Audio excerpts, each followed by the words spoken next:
अहमदनगर जिल्ह्यातील एका छोट्याशा गावात गोविंदराव देशमुख हे नाव म्हणजे प्रामाणिकपणाचं प्रतीक होतं.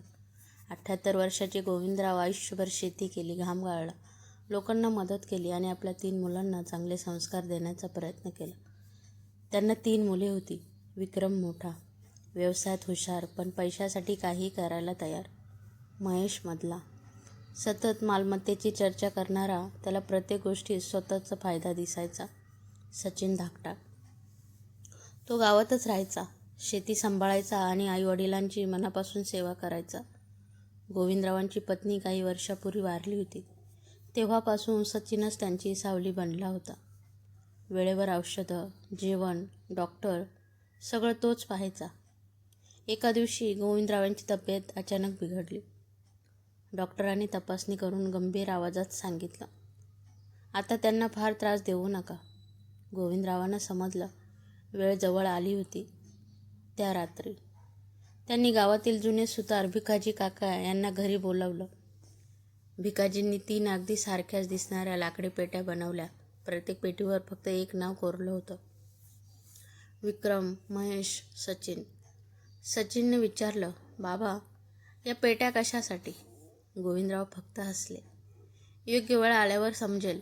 दुसऱ्या दिवशी 3 मुलांनी त्यांनी आपल्या पलंगाजवळ बसवलं.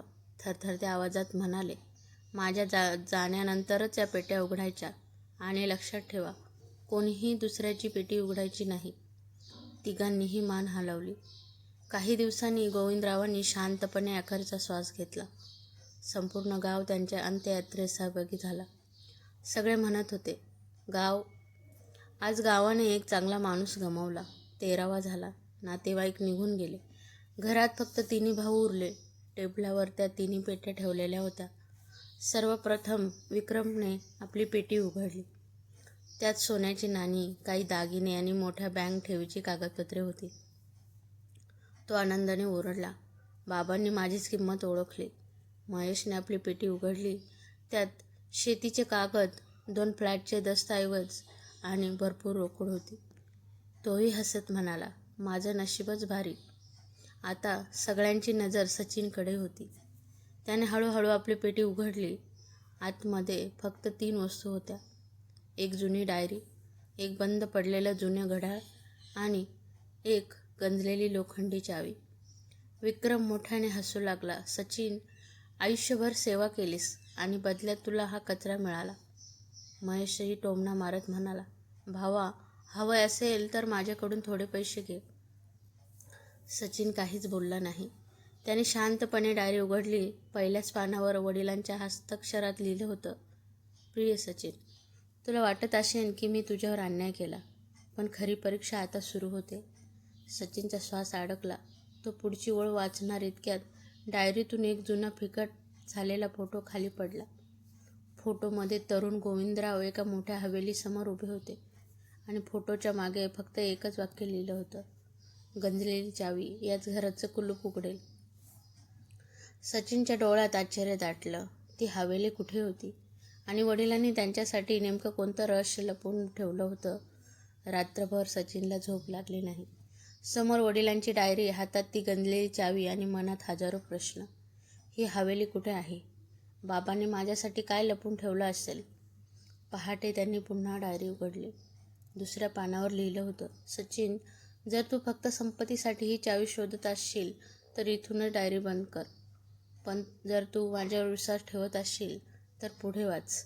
सचिनच्या डोळ्यात पाणी आलं. तो हळूच म्हणाला, बाबा, मला संपत्ती नको, मला तुमचा विश्वास जपायचा आहे. पुढच्या पानावर एक नकाशा काढलेला होता. गावापासून जवळपास 50 किलोमीटर अंतरावर असलेल्या डोंगराळ भागात एक जुन्या वाड्याचं चिन्ह होतं. खाली लिहिलं होतं, लोक त्याला देशमुखांची हवेली म्हणतात. सचिनने कोणालाही काही न सांगता प्रवास सुरू केला. पण त्याला माहीत नव्हतं, वरच्या मजल्यावरून विक्रम सगळं पाहत होता. विक्रमने लगेच महेशला फोन केला. तो काहीतरी मोठं लपवतोय, त्या चावीमागे नक्कीच खजिना आहे. दोघांनीही कार काढली आणि सचिनचा गुपचूप पाठलाग सुरू केला. 2 तासाच्या प्रवासानंतर सचिन एका दाट जंगलाजवळ पोहोचला. तिथे एक वृद्ध माणूस झाडाखाली बसला होता. त्याचं नाव होतं रामभाऊ. सचिनने त्याचा फोटो दाखवला. रामभाऊ काही क्षण शांत राहिले. मग म्हणाले, हा फोटो गोविंदरावांचा आहे. मी त्यांना 30 वर्षापूर्वी इथे पाहिलं होतं. सचिन आश्चर्यचकित झाला. रामभाऊ पुढे म्हणाले, त्या हवेलीत कोणी राहत नाही. लोक म्हणतात तिथे फक्त आठवणी राहतात. पण तुझे बाबा दरवर्षी एकदा तिथे यायचे. सचिनच्या मनात कुतूहल वाढलं. रामभाऊ त्याला जंगलातील एका जुन्या वाटेने घेऊन गेले. काही अंतर चालल्यानंतर झाडाच्या आडून एक भव्य पण मोडकळीस आलेली हवेली दिसू लागली. दारावर मोठं लोखंडी कुलूप होतं. सचिनने थरथरत्या हाताने गंजलेली चावी कुलूपात टाकली. कुलूप लगेच उघडलं. दार हळूहळू उघडलं. आत सर्वत्र धूळ, जुनं फर्निचर आणि भिंतीवर लावलेलं काळे पांढरे फोटो. सगळ्यात मोठा फोटोमध्ये तरुण गोविंदराव एका अनोळखी माणसासोबत उभे होते. खाली लिहिलं होतं, माझ्या जीवाचे रक्षण करणाऱ्या मित्रासोबत. तेवढ्यात बाहेरून कारचा आवाज आला. विक्रम आणि महेश हवेली समोर पोहोचले होते. विक्रम ओरडला, सचिन, आम्हाला माहीत होतं तू इथे असशील. दोघेही हवेलीत धावत आले. त्यांची नजर थेट एका मोठ्या लोखंडी तिजोरीवर गेली. महेश उत्साहाने म्हणाला, खजिना इथेच आहे. तो तिजोरी उघडण्यासाठी पुढे सरसावला, परंतु तिजोरीवर एक चिठ्ठी चिटकवलेली होती. त्यावर गोविंदरावांच्या अक्षरात लिहिलं होतं, ही तिजोरी फक्त त्या मुलासाठी आहे ज्याने आयुष्यभर माझी सेवा मनापासून केली. विक्रम आणि महेश एकमेकांकडे पाहू लागले आणि सचिनच्या हातातली चावी पाहून त्यांच्या चेहऱ्यावरील रंगच उडाला. पण त्या तिजोरीत खरंच सोने नाणे होते की वडिलांनी आणखी एखादी मोठी परीक्षा ठेवली होती? हवेलीतील वातावरण पूर्ण शांत होतं. सचिन तिजोरीसमोर उभा होता. त्याच्या हातात गंजलेली चावी होती. विक्रम आणि महेशच्या नजरा तिजोरीवर खिळल्या होत्या. दोघांनाही खात्री होती, आत सोनं, हिरे किंवा कोट्यावधीची संपत्ती असेल. सचिनने चावी कुलूपात फिरवली. तिजोरीचं दार हळूहळू उघडलं. तिघांनी आत डोकावलं, पण आत सोनं नव्हतं, दागिने नव्हते, रोकडही नव्हती. फक्त एक जाड वही, एक जुना कपड्याचा पुडा आणि एक सीलबंद पत्र होतं. विक्रम रागाने ओरडला, हे काय? हा तर विनोद आहे. महेश चिडून म्हणाला, इतक्या वर्षापासून या कागदासाठी रहस्य लपवलं. सचिनने शांतपणे पत्र उघडलं. गोविंदरावांनी लिहिलं होतं, माझ्या तिन्ही मुलांनो, जर तुम्ही तिघे इथे एकत्र उभे असाल तर मला आनंद आहे, कारण माझी शेवटची इच्छा होती की तुम्ही पुन्हा एकदा एकत्र यावं. तिघेही शांत झाले. पत्रात पुढे लिहिलं होतं, या हवेलीचा मालक मी नाही, ती माझ्या मित्राची आहे. 40 वर्षापूर्वी त्याने माझा जीव वाचवला होता. माझ्याकडे पैसे नव्हते, पण त्याने मला एक पैसाही न घेता मदत केली. सचिनने कपड्याचा पुडा उघडला. त्यात एक जुना फोटो आणि एक चांदीचे पदक होतं. फोटोच्या मागे लिहिलं होतं, खरी श्रीमंती माणसांनी कमावलेल्या विश्वासात असते. तेवढ्यात हवेलीच्या मागच्या दारातून एक 85 वर्षाचे वृद्ध गृहस्थ आत आले. त्यांच्या हातात काठी होती. त्यांनी तिघांकडे पाहिलं आणि हळूच विचारलं, तुम्ही गोविंदरावांची मुलं? सचिनने नम्रपणे होकार दिला. वृद्धाच्या डोळ्यात अश्रू आले. ते म्हणाले, मी रघुनाथराव, तुमच्या वडिलांचा जिवलग मित्र. ही हवेली माझी आहे. विक्रम आणि महेशचे चेहरे उतरले. त्यांना वाटलं होतं की हवेली आता त्यांची होणार. रघुनाथरावांनी पुढे सांगितलं, तुमचे बाबा दरवर्षी इथे यायचे. प्रत्येक भेटी इथे फक्त एका गोष्टीची काळजी करायचे, माझी मुलं एकमेकांपासून दूर जाऊ नयेत. हे ऐकून सचिनच्या डोळ्यात पाणी आलं. परंतु रघुनाथरावांनी तिजोरीच्या तळाशी असलेली छोटी लाकडी पेटी बाहेर काढली. ती आधी कोणाच्याच लक्षात आली नव्हती. पेटीवर लिहिलं होतं, ही पेटी फक्त रघुनाथरावांच्या उपस्थितीतच उघडावी. रघुनाथरावांनी ती सचिनच्या हातात दिली. सगळे श्वास रोखून उभे होते. त्या छोट्या पेटीत असं काय होतं जे गोविंदरावांनी स्वतःच्या मुलांपासूनही इतकी वर्ष लपवून ठेवलं होतं? संपूर्ण हवेली शांत होती. सचिनने थरथरत्या हाताने ती छोटी लाकडी पेटी उघडली. आतमध्ये एक जुना शिक्कामोर्तब लिफाफा, एक काळा पांढरा फोटो आणि एक छोटी चावी होती. रघुनाथराव शांतपणे म्हणाले, गोविंदरावांनी सांगितलं होतं, ही वेळ आल्यावरच हे सत्य सांगायचं. सचिनने लिफाफा उघडला. त्यात वडिलाचं पत्र होतं, माझ्या मुलांनो, तुम्हाला वाटत असेल की मी आयुष्यभर फक्त शेतकरी होतो, पण माझ्या आयुष्यात एक अशी घटना घडली होती जी मी कोणाला सांगितली नाही. तिघेही लक्ष देऊन ऐकत होते. पत्रात पुढे लिहिलं होतं, 40 वर्षापूर्वी माझ्यावर खोटा चोरीचा आरोप झाला होता. संपूर्ण गावाने माझ्यावर विश्वास ठेवला नाही. फक्त एक माणूस माझ्यासोबत उभा राहिला, तो म्हणजे रघुनाथ. रघुनाथरावांच्या डोळ्यात पाणी आलं. ते म्हणाले, गोविंद माझ्यासाठी मित्र नव्हता, तो माझा भाऊ होता. त्याने माझ्यासाठी स्वतःचे सर्वस्व पणाला लावलं होतं. पत्रात पुढे एक धक्कादायक सत्य होतं, माझ्या मुलांनो, तुम्हाला मिळालेली संपत्ती ही माझ्या कष्टाची नाही, ती रघुनाथने मला विश्वासाने सांभाळायला दिली होती. विक्रम आणि महेशने आदरले. गोविंदरावांनी पुढे लिहिलं होतं, मी तुमची परीक्षा घेतली. मोठ्या दोघांना संपत्ती दिली आणि सचिनला विश्वास दिला. कारण संपत्ती माणूस खर्च करतो, पण विश्वास आयुष्यभर कमावावा लागतो. हे वाचताच विक्रमला स्वतःची लाज वाटू लागली. महेशने मान खाली घातली. तेवढ्यात रघुनाथरावांनी ती छोटी चावी घेतली. ते हवेलीच्या वरच्या मजल्यावर गेले. तिथे भिंतीत एक जुनं कपाट होतं. चावी फिरताच आत कपाट उघडलं. शेकडो फाईल, जुनी कागदपत्र आणि एक मोठी निळी फाईल होती. रघुनाथरावांनी ती सचिनच्या हातात दिली. हीच गोविंदची खरी ठेव आहे. सचिनने फाईल उघडली. पहिल्याच पानावर लिहिलं होतं, देशमुख शिक्षण ट्रस्ट. सचिन आश्चर्यचकित झाला. गोविंदरावांनी आपल्या मृत्यूपूर्वी गरीब मुलांच्या शिक्षणासाठी एक ट्रस्ट तयार केला होता. पण ट्रस्टचे अध्यक्ष म्हणून कोणाचंच नाव नव्हतं. फक्त एक ओळ लिहिलेली होती, जो मुलगा आपल्या भावावर प्रेम ठेवेल तोच या ट्रस्टचा खरा विश्वस्त असेल. तिघे भाऊ एकमेकांकडे पाहू लागले. परंतु त्या क्षणी हवेलीबाहेर काळ्या रंगाची एक आलिशान कार येऊन थांबली. त्यातून एक प्रसिद्ध वकील उतरला. तो आत येताच म्हणाला, माफ करा, पण या ट्रस्टवर एका मोठ्या उद्योगपतीने दावा केला आहे. जर पुढील 7 दिवसात तुम्ही पुरावे दिले नाहीत तर हा ट्रस्ट कायमचा बंद होईल. सचिनच्या हातातून फाईल निसटली. कोण होता तो उद्योगपती आणि गोविंदरावांच्या शेवटच्या स्वप्नावर कोणाचं संकट आलं होतं? वकिलांच्या शब्दांनी हवेलीतील शांतता पसरली. सचिनने फाईल घट्ट पकडली.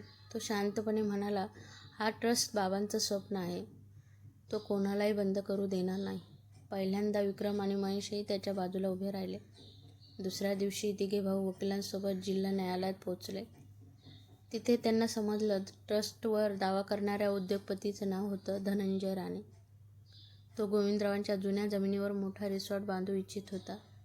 धनंजय राणे आत्मविश्वासाने म्हणाला, या ट्रस्टचे कागद अपूर्ण आहेत, म्हणून ही जमीन माझ्या कंपनीची होईल. विक्रमचा राग अनावर झाला, पण सचिनने त्याला शांत केले. तेवढ्यात रघुनाथराव पुढे झाले. त्यांनी आपल्या खिशातून एक जुना लिफाफा बाहेर काढला. गोविंदने मला सांगितलं होतं, जर कधी माझ्या स्वप्नावर संकट आलं तर हे पत्र कोर्टात दाखव. सगळ्यांच्या नजरा त्या पत्रावर खिळल्या. न्यायाधीशांच्या परवानगी पत्र उघडले गेलं. त्यात लिहिलं होतं, मी गोविंदराव देशमुख पूर्ण शुद्धीत जाहीर करतो, ही जमीन कोणत्याही व्यावसायिक उद्योगासाठी नाही. ती फक्त गरीब आणि होतकरू मुलांच्या शिक्षणासाठी वापरली जाईल. धनंजय राणे हसला.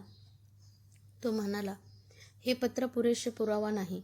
माझ्याकडे कायदेशीर कागदपत्र आहेत. क्षणभर सगळ्यांच्या चेहऱ्यावर निराशा पसरली.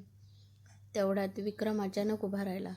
तो न्यायाधीशांकडे पाहून म्हणाला, माझ्याकडे एक कबुली आहे. सगळे आश्चर्यचकित झाले.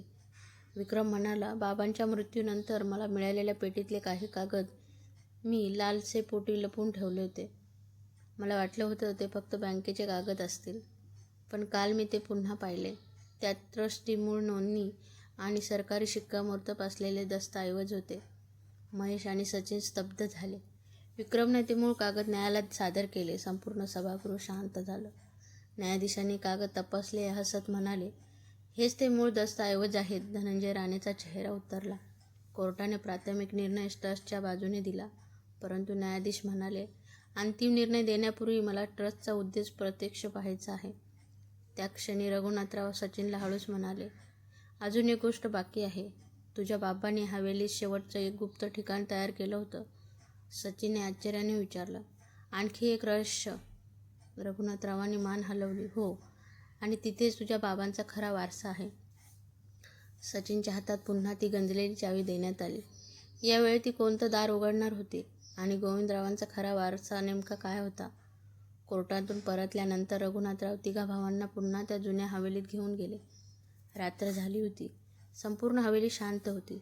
रघुनाथराव म्हणाले, गोविंदने आयुष्यभर जपलेलं सर्वात मोठं रहस्य आज उघडण्याची वेळ आली आहे. ते तिघांना हवेलीच्या तळघरात घेऊन गेले. तिथे धुळीने झाकलेली एक मोठी दगडी भिंत होती. भिंतीवर अगदी त्या गंजलेल्या चावीसारखं चिन्ह कोरलेलं होतं. सचिनने चावी त्या छोट्याशा कुलपात घातली. दगडी भिंत हळूहळू बाजूला सरकली. आतमध्ये एक लहानशी खोली होती.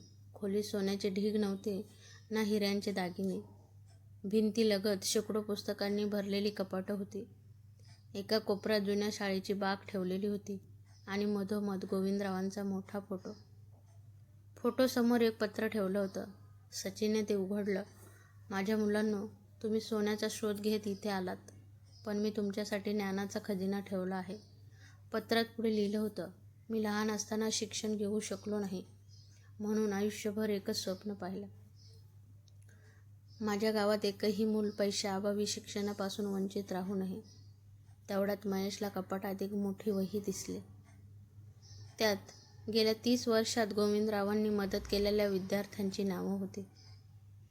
473 विद्यार्थी, प्रत्येक नावासमोर शिष्यवृत्तीची रक्कम आणि शिक्षण पूर्ण. विक्रमचे डोळे भरून आले.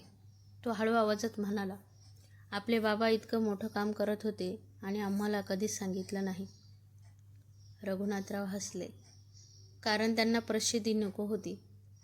त्यांना फक्त मुलांचं भविष्य उज्ज्वल व्हावं असं वाटायचं. तेवढ्यात सचिनला पुस्तकांच्या कपाटामागे एक छोटा लोखंडी बॉक्स दिसला. त्यात एक पेन ड्राईव्ह आणि एक नवीन लिफाफा होता. लिफाफ्यावर लिहिलं होतं, हा शेवटचा संदेश कोर्टाच्या अंतिम निर्णयाच्या दिवशीच उघडा. तिघेही एकमेकांकडे पाहू लागले. अजूनही वडिलांनी एक शेवटचं रहस्य जपून ठेवलं होतं. ते पेनड्राईव्हमध्ये काय होतं आणि कोर्टाच्या अंतिम दिवशी गोविंदरावांचा कोणता संदेश संपूर्ण गावाचं भविष्य बदलणार होता. 8 दिवसांनी जिल्हा न्यायालयात अंतिम सुनावणी सुरू झाली. संपूर्ण गाव न्यायालयाबाहेर जमलं होतं. सगळ्यांनाच एक उत्सुकता होती, गोविंदरावांचं स्वप्न वाचणार की नाही. सचिनच्या हातात तो सीलबंद लिफाफा होता. न्यायाधीशांच्या परवानगीने त्याने तो उघडला.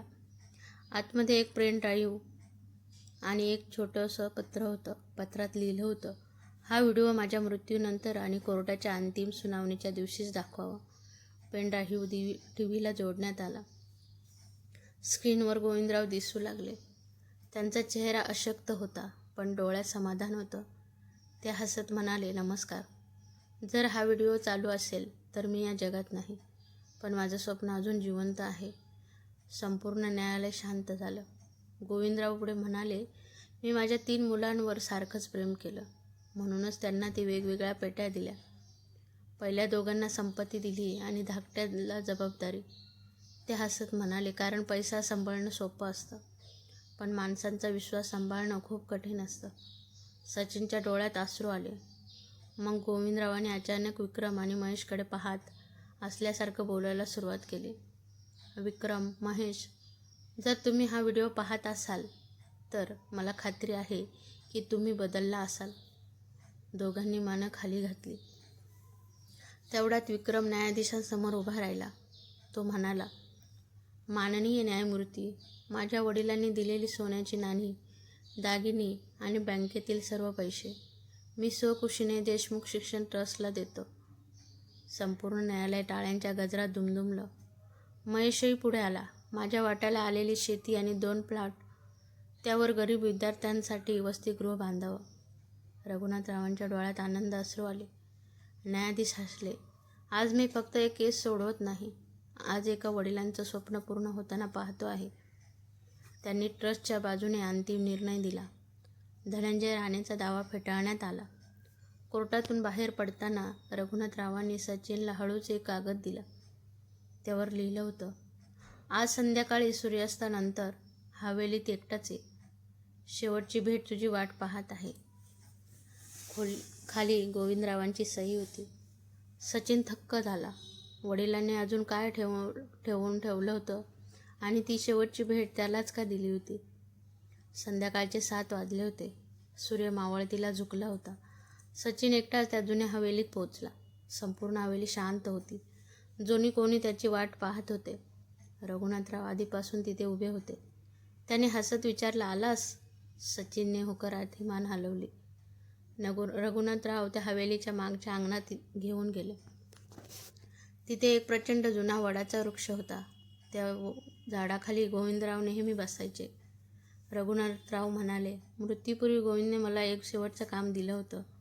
तो म्हणाला होता, सचिनला इथे आण, मग त्याला दे. त्यांनी सचिनच्या हातात एक लहानसं कापडी गाठोडं ठेवलं. सचिनने गाठोडं उघडलं. आत एक जुनी शिट्टी आणि एक पितळी नाणी आणि एक पत्र होतं. तो गोंधळला. हेच? रघुनाथराव हसले. हो, पण आधी पत्र वाच. पत्रात लिहिलं होतं, प्रिय सचिन, तुला वाटत असेल की मी तुला काहीच दिलं नाही, पण मी तुला माझ्या आयुष्यातली सर्वात मौल्यवान गोष्ट दिली आहे. ही चिठ्ठी मी लहान असताना माझ्या वडिलांनी मला दिली होती. जेव्हा जेव्हा मी चुकीच्या मार्गावर जायचो तेव्हा ती पाहून मला त्यांचे संस्कार आठवायचे. हे पितळी नाणं माझ्या पहिल्या मेहनतीच्या कमाईचं आहे. हे मला रोज आठवण करून द्यायचं.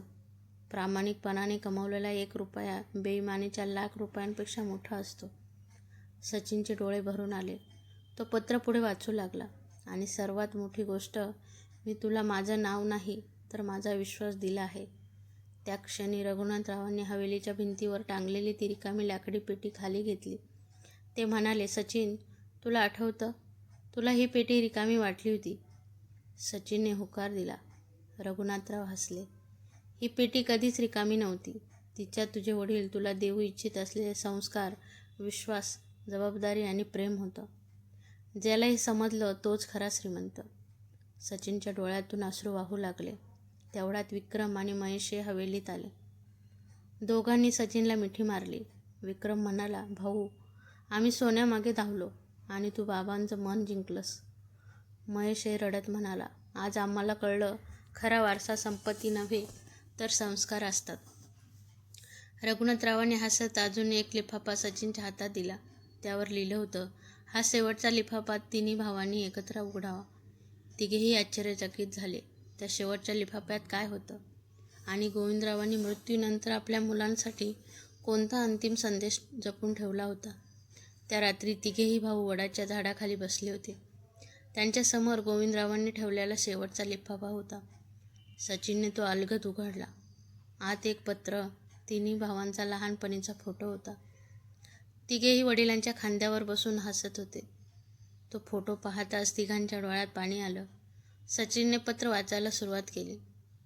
माझ्या 3 लेकरांनो, जर तुम्ही हे पत्र एकत्र बसून वाचत असाल तर माझी शेवटची इच्छा पूर्ण झाली.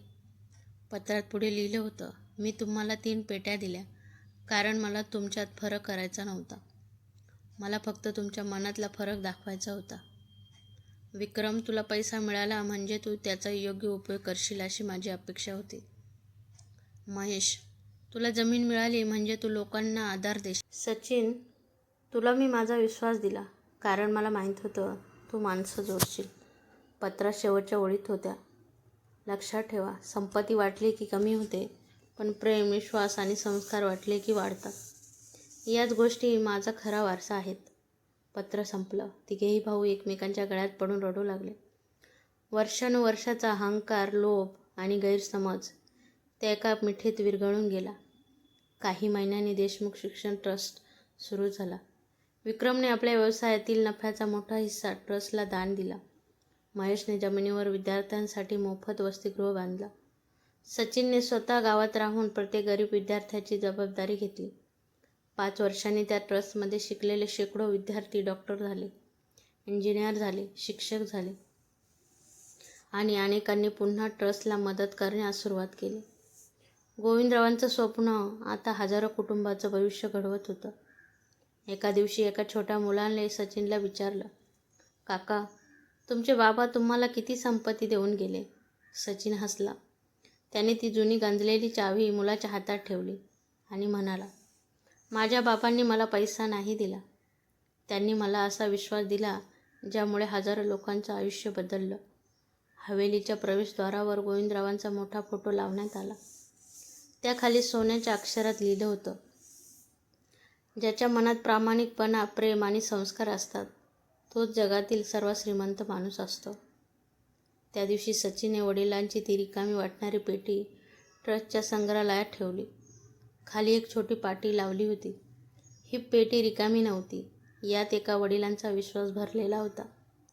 जो कोणी ती पेटी पाहायला यायचा तो काही क्षण शांत उभा राहायचा, कारण त्याला समजायचं, खरा वारसा हा पैशात नसतो तर माणसाने कमावलेल्या प्रेमात, विश्वासात आणि संस्कारात असतो. धन्यवाद.